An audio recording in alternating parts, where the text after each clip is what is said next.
Hello students, welcome to social science class. So we have completed this chapter tribes, nomads and settled communities. पूरा chapter हमने complete कर लिया है, ठीक है। इसकी पूरी कॉन्सेप्ट्स को देख लिया, डिफरेंट ट्राइब्स के बारे में हमने स्टडी किया, अहोम्स के बारे में स्टडी किया and then we studied about the Gonds, ठीक है। सो पूरा चैप्टर कंप्लीट हो गया है। Now we will do question and answer of this chapter. So first of all, इसमें सबसे पहला क्वेश्चन है मैच द फॉलोइंग। इन डिफरेंट वर्ड्स दिए गए हैं and we have to match these words. तो देखते हैं। So first question is match the following. So first of all इसमें दिया है गढ़। गढ़ किससे मैच होता है ये हमें देखना है, किससे मैच होता है। सो गढ़ इट रेफर्स टू 84, यानी कि जो गढ़कटंगा जो किंगडम था, गढ़ दिस इज डिवाइडेड इनटू 84, यानी 84 जो विलेज होते थे उनमें ये गढ़ डिवाइडेड था। गढ़ दिस इज डिवाइडेड इनटू 84। 84 क्या होता था? ये 84 विलेज का एक यूनिट होता था। दिस इज कॉल्ड 84, ठीक है। So garh is related to 84। Next is Tanda.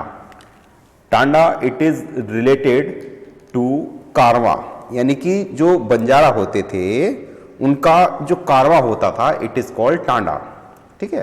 Banjara जो एक ट्राइब थी तो ये कारवाज में चलते थे, ठीक है, ग्रुप में चलते थे एंड दिस कारवा इट इज कॉल्ड टांडा, ठीक है। तो इनमें कनेक्शन ही ढूंढना होता है कि किन्हीं दो वर्ड में कौन सा कनेक्शन है, which is most suited. So we move to third, this is labourer, ठीक है। लेबरर ये किससे जुड़ा हुआ है? It is related to paik. It is related to paik. Paik से किस तरीके से जुड़ा हुआ है?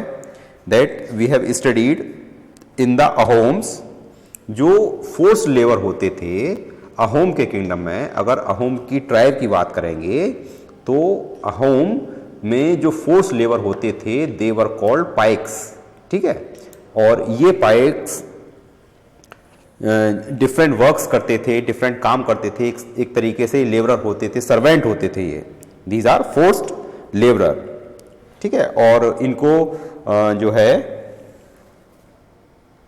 डिफरेंट वर्क्स में वर्क्स को करने के लिए यूज में लिया जाता था। Next is clan. Clan is related to khel. किस तरीके से? If we talk about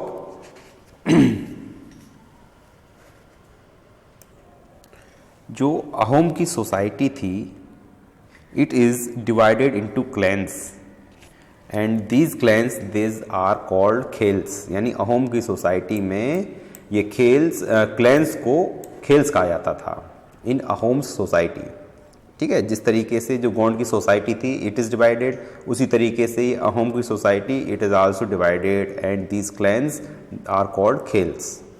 now next is Shiv Singh. तो शिव सिंह कौन थे?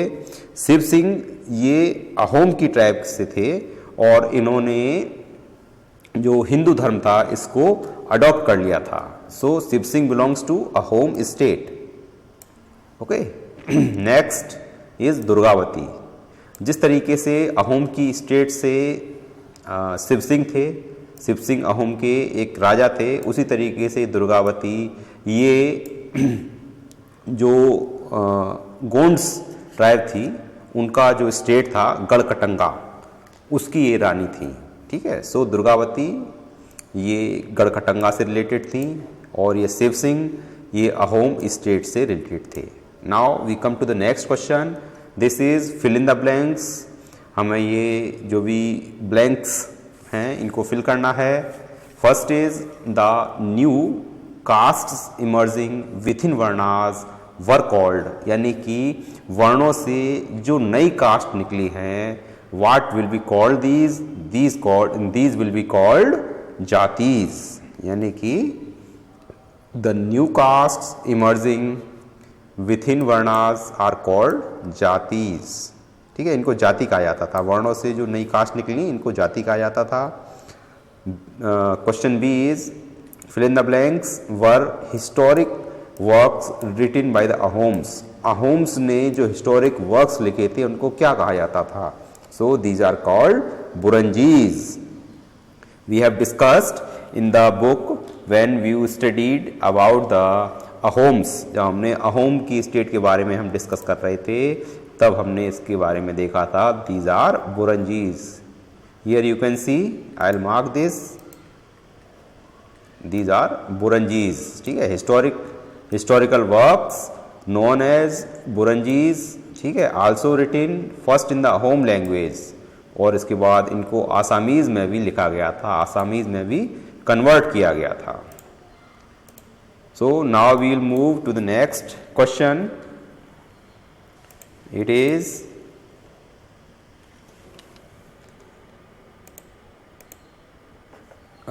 question number C, the fill in the blanks mentions that गढ़कटंगा has 70,000 villages। यानी ऐसी बुक बतानी है, ऐसा टेक्स्ट बताना है जिसमें ये कहा गया है कि गढ़कटंगा में 70,000 विलेजेस थे, 70,000 विलेजेस थे। So it is a book that was written by Abul Fazl and its name is Akbarnama. ठीक है, इसको अकबर के समय में लिखा था अबुल फजल ने। Okay, so next question is as tribal states, यहाँ पे स्टेट्स है, टी है ये। ठीक है, as tribal states became bigger and stronger they gave land grants to. ये पूछा जा रहा है कि जब ये ट्राइबल स्टेट्स बड़ी हो गई, ताकतवर हो गई, तब उन्होंने लैंड ग्रांट्स किसको देने चालू किए? They started to give land grants to Brahmanas and temples. So this is temple and Brahmanas. ठीक है, टेम्पल और ब्राह्मणाज को इन्होंने लैंड ग्रांट्स देने स्टार्ट कर दिए। So this is second question, we completed this. Now we will move to the next question, और इसमें हमें ये बताना है कि कौन सा स्टेटमेंट ट्रू है और कौन सा स्टेटमेंट फॉल्स है। So first statement is tribal societies had rich oral traditions. यानी जो ट्राइबल सोसाइटीज़ हैं उनमें जो ओरल ट्रेडिशंस थे ये काफ़ी अच्छे थे। Yes, this statement is correct. जो ट्राइबल सोसाइटीज़ हैं उसमें रिटिन जो प्रूफ्स में होते हैं ये काफ़ी कम देखने को मिलते हैं, लेकिन they had rich oral traditions. Oral traditions इनके काफ़ी रिच होते थे, काफ़ी अच्छे ओरल ट्रेडिशन ये मेंटेन करके रखते थे, रिचुअल्स होते थे, इनकी प्रैक्टिसेस होती थी। And next is there were no tribal communities in the north western part of the subcontinent. इसमें पूछ रहे हैं कि कंट्री के यानी कि सब कॉन्टिनेंट के नॉर्थ वेस्टर्न रीजन में कोई भी ट्राइबल कम्युनिटीज़ नहीं है। सो दिस स्टेटमेंट इज़ रॉन्ग, क्योंकि यहाँ पे ट्राइबल कम्युनिटीज़ थी। और कौन कौन सी थी? दैट वी हैव डिस्कस्ड कि खोखर्स थे, ठीक है, गखार्स थे। We see the map, we will move to the map where we can see many tribes. Here this is the map, this is the north western part. देखो इसको mark कर देते हैं, ये नॉर्थ वेस्टर्न पार्ट है। ठीक है, north western part है। And here you can see these Langahs, ठीक है, खोकर्स, गखार्स, डिफरेंट यहाँ पे ट्राइब्स थी। तो ऐसा नहीं है कि यहाँ पे ट्राइब्स नहीं थी। सो यहाँ पे ट्राइब्स थी, इसलिए ये स्टेटमेंट गलत हो जाता है। Now we will move to our next question. This is the 84 in the Gond state contained several cities. जो गोंड स्टेट में जो 84 था उसमें काफ़ी सारी सिटीज़ थी। नो, उसमें सिटीज़ नहीं थी, वहाँ उसमें विलेजेस थे। अगर सिटीज़ की जगह यहाँ विलेजेस होता then this statement is correct, लेकिन यहाँ पे सिटीज़ है इसलिए ये रॉन्ग हो जाएगा। ओके, क्योंकि इसमें 84 में 84 विलेजेस होते थे। ठीक है, सिटीज़ नहीं होती थी। Now we move to the next question D. The Bhils lived in the north eastern part of the subcontinent. जो व्हील थे कॉन्टिनेंट के यानी कि इंडिया के नॉर्थ ईस्टर्न पार्ट में रहते थे। क्या ये स्टेटमेंट सही है? No, this statement is not correct. और इसको सही तरीके से समझने के लिए we'll move to the map कि व्हील्स कहाँ रहते थे। Bhils, the location of Bhils is this here. यहाँ पे व्हील्स रहा करते थे। ठीक है, ये गुजरात और राजस्थान वाला एरिया है। गुजरात, राजस्थान, मध्य प्रदेश, यहाँ पे तीनों स्टेट्स मिलती हैं, तो इस एरिया में रहते थे। ठीक है, जबकि क्वेश्चन में कहा गया है कि ये नॉर्थ ईस्टर्न वाले रीजन में रहा करते थे यहाँ पे, तो यहाँ पे नहीं रहते हैं। ठीक है, यहाँ पे रहते हैं। So this statement is also incorrect. Now we'll move to the next question. ठीक है, ये स्टेटमेंट गलत हो जाता है। अब हम नेक्स्ट क्वेश्चन की तरफ चलते हैं। So next question is what kinds of exchanges took place between nomadic pastoralist and settled agriculturalist.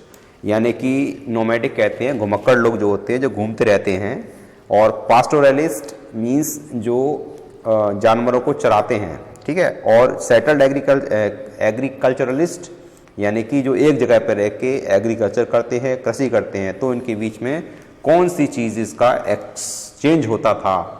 ठीक है, सो दीज आर, जो पास्टोरलिस्ट होते थे क्योंकि जानवरों को पालते थे, तो इनके पास ऐसी चीज़ें होती थी जो कि जानवरों से मिलती हैं, लाइक वूल। ठीक है, वूल, घी, क्योंकि जानवर कैटल जो होते हैं ये दूध देते हैं, तो उनसे घी बनता था। ठीक है, उनके बालों से वूल बनता था। तो इस तरीके की चीज़ें ये पास्टोरलिस्ट देते थे। ठीक है, एग्रीकल्चर वालों को, एग्रीकल्चर करने वालों को, और उनसे उनके बदले में वो प्रोडक्ट लेते थे जो कि खेतों में होते हैं, लाइक ग्रेन। ठीक है, खेतों में उगाए जाते थे।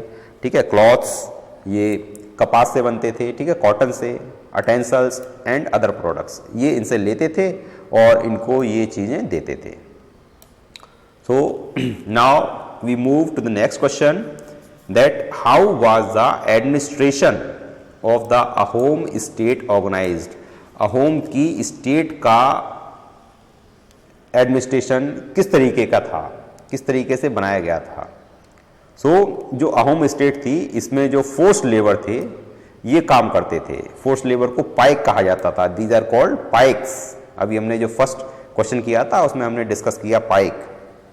ठीक है, तो ये काफ़ी सारे काम करते थे। These are forced labour, they called paiks. और इसके अलावा इस अहोम स्टेट में एक सेंसस लिया जाता था, एक जनगणना होती थी लोगों की, पॉपुलेशन की। ठीक है, और हर एक जो गांव होता था, इसको अपने गांव से कुछ लेबर को भेजना पड़ता था, जिन्हें की पाइक कहा जाता था। तो ये बारी बारी से अपने गांव से इन लेबर्स को भेजते थे। और जो भी एरियाज ऐसे होते थे जो कि डेंसली पॉपुलेटेड थे, तो वहाँ से पॉपुलेशन को हटा के जो कम पॉपुलेशन वाली जगह है वहाँ पे भेजे जाते थे। तो इस तरीके से इनकी जो क्लैंस थी ये ब्रोकअप हो जाती थी। ठीक है, अलग अलग हो जाते थे। और 17th सेंचुरी के, यहाँ पे थोड़ा सेंचुरी है, TURE, ये U है, और RY। ठीक है, यहाँ पे सेंचुरी है।